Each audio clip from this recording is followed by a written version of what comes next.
Consul General of India, Your Excellency Mr. Zhu Taitong, Vice Chairman of Chinese People's Political Consultative Conference, the Shanghai Committee, Your Excellency Mr. Yang Jianrong, Chairman of CCPIT Shanghai, Mr. Nagaraj Naidu, Other Excellencies, ladies and gentlemen. Let me start by thanking the organizers of this forum for this invitation. And we say that I am privileged to be here.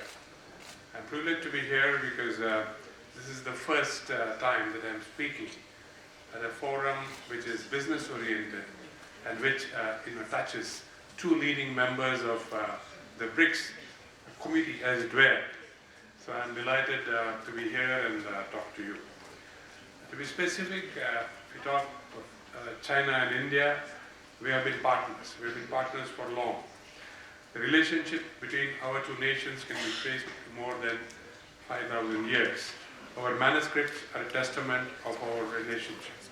They are a testament to knowledge flows that existed between our countries. They are a testament of the trade that flourished between our two countries, and they are a testament of the harmony that existed between our nations.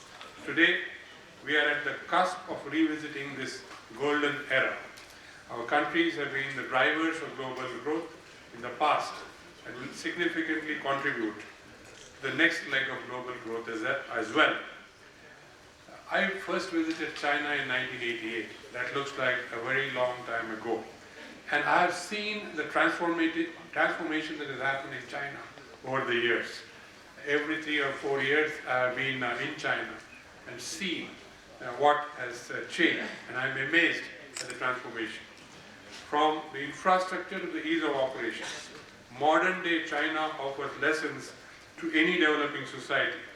In the last 3 decades, China has grown at an average of over 10% and created more than 600 million jobs and lifted more than 500 million people out of poverty. That is a tremendous mark sheet, as it were.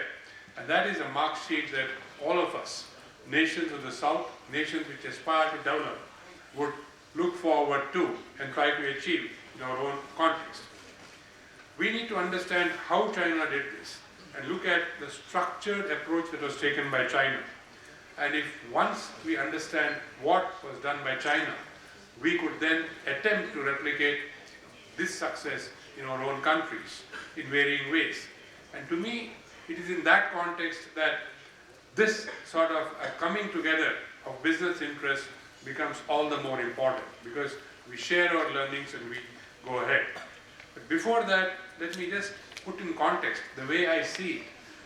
The 4 elements that underpin China's transformation, from which we can learn and from which we can partner as we go ahead. The first was investments in agriculture, animal husbandry, fisheries, water and flood management. The second was rapid deployment of massive infrastructure. The third was development of manufacturing and industry. And lastly is the development of the services sector, which is ongoing even today. If you look at these 4 or 5 elements, within that, I think, to me, lies a spectrum of the opportunity to collaborate and cooperate. And I think that is where we will, I'm sure, debate, discuss and take further the mutual opportunity that is present. I think speakers before me have highlighted specific areas of development, so I will not go into each one of these. Suffice to say that whether it is better management of our agriculture resources, whether it is better management of our water resources, whether it is building smarter cities, networking cities, bringing modern technology in, building heavy industry, building light industry, building the basic infrastructure, whether it is roads, whether it is power, whether it is ecology in terms of clean, I would say, living conditions, whether it is building new cities. I think these are areas where opportunities exist. And the palette is so wide that I think it will clearly spur trade and economic growth for the next very many years. I also understand that it is not only between India and China, but there is a lot of cooperation possible in a regional context between members of what we call countries of the South, as it were.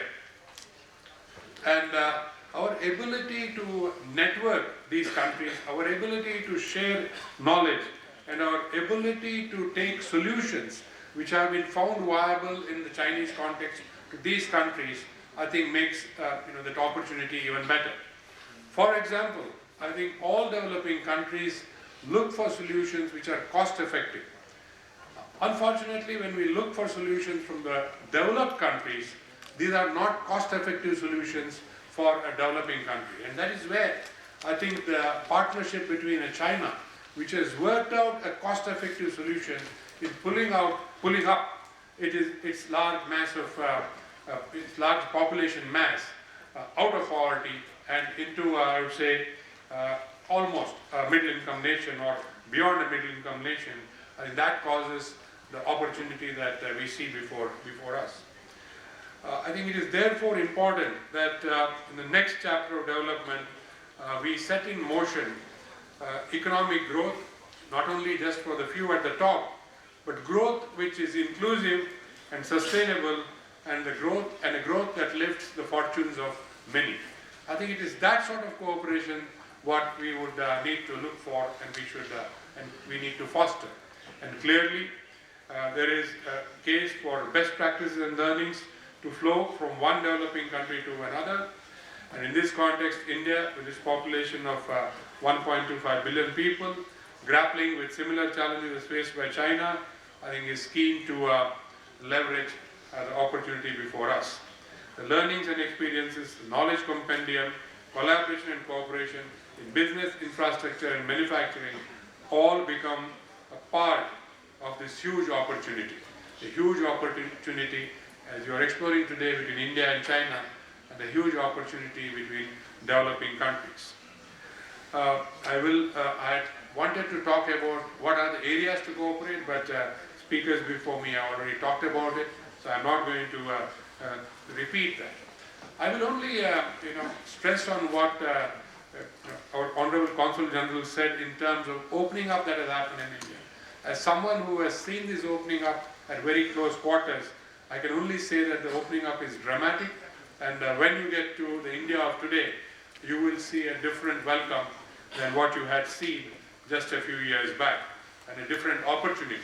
The opportunity is also there because per capita incomes are rising very fast, and that provides momentum for whatever you set out to do in India. I will spend just a minute or two talking about the New Development Bank. I am proud that the New Development Bank is a creation of the South, the nations of the South, the 5 BRICS countries, which have come together in a spirit of collaboration and cooperation. To me, this also signifies the rise of the nations of the South to say that we can stand on our own feet, we can fund ourselves, and we can, to a very large extent,